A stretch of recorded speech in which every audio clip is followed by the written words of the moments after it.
कि रेज्यूमे बहुत इम्पॉर्टेंट है सभी लोगों के लिए।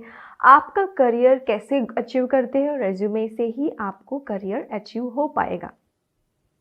सो हेलो फ्रेंड्स, मेरा नाम अंजलि है।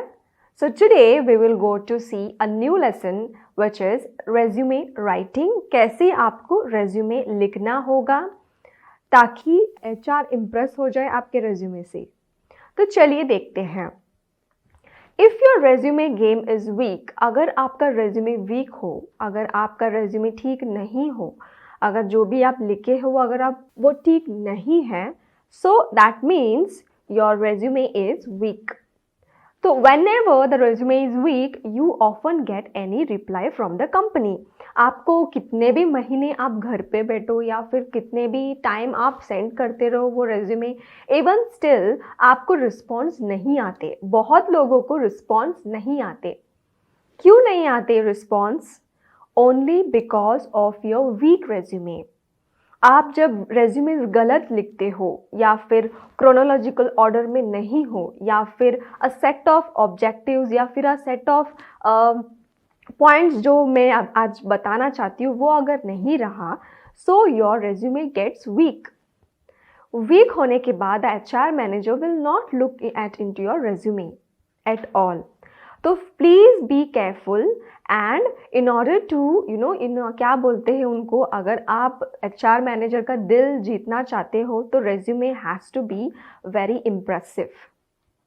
That means HR manager should be impressed by your resume. So in this lesson we are going to teach you everything about what is to be need in a resume.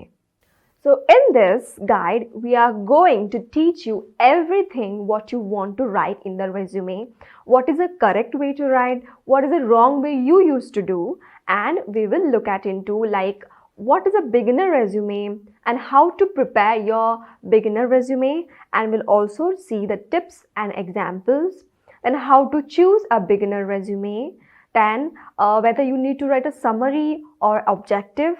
So what is a difference between a summary and objectives, उसके बारे में भी हम बात करेंगे। फिर हम बात करेंगे स्टेप्स, कैसे आपको रेज्यूमे लिखना होगा उसका स्टेप्स देखेंगे, और मैं आपको एग्जाम्पल्स भी दूंगी लिखिए कि आपको कैसे एग्जैक्टली लिखना है। फिर फोर्थ वन हम बात करेंगे सर्टिफिकेशन, आपको कैसे सेक्शन कौन से सेक्शन में डालना होगा सर्टिफिकेशन आपका, तो वो भी देखेंगे बिगिनर रेज्यूमे के अंदर। Then we'll see number 5, what contact information should you include।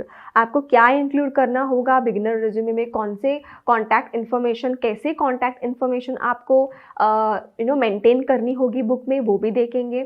उसके बाद नंबर लास्ट को हम देखेंगे, that is number 6, tips to consider while writing your resume. तो टिप्स का बारे में भी हम बात करेंगे। तो चलिए let's begin. So number 1, how to prepare your beginner resume। उसका मैं टिप्स और एग्जाम्पल्स भी आज आपको शेयर करूँगी। So people, there are various types of resumes. At the beginning, it is called as an entry level resume। जो starting जो आप लिखते हो, अगर आपका ग्रेजुएशन या पोस्ट ग्रेजुएशन हुआ है, when you're looking for the job and when you're applying for the job, you will write a resume or you will type a resume। It is called as an entry level resume। जहाँ पे entry level मतलब आप just begin किए हो job application देने के लिए। And it is also known as, अगर आपको थोड़े एक्सपीरियंस हो, आप अगर वॉलेंटरी काम किए हो, अगर आप कंपनी में इंटर्नशिप किए हैं, and it is a little bit of experience होता है, it is also known as a first step resume or else it is known as a entry level resume। उसको भी entry level कहा जाता है। आप कहीं किधर तो साल years plenty of years आप काम नहीं किए हैं, but still you are beginning your resume, it is called as an entry level resume। So a beginner resume sometimes refers to as an entry level resume। जैसे कि मैंने कहा resume entry level होता है, उसमें क्या क्या आता है, उसमें सॉफ्ट स्किल्स आते हैं, एजुकेशंस आते हैं, आपका आपने क्या एकम्प्लिश किए हैं आपका स्कूल लेवल में, आपका कॉलेजेस लेवल,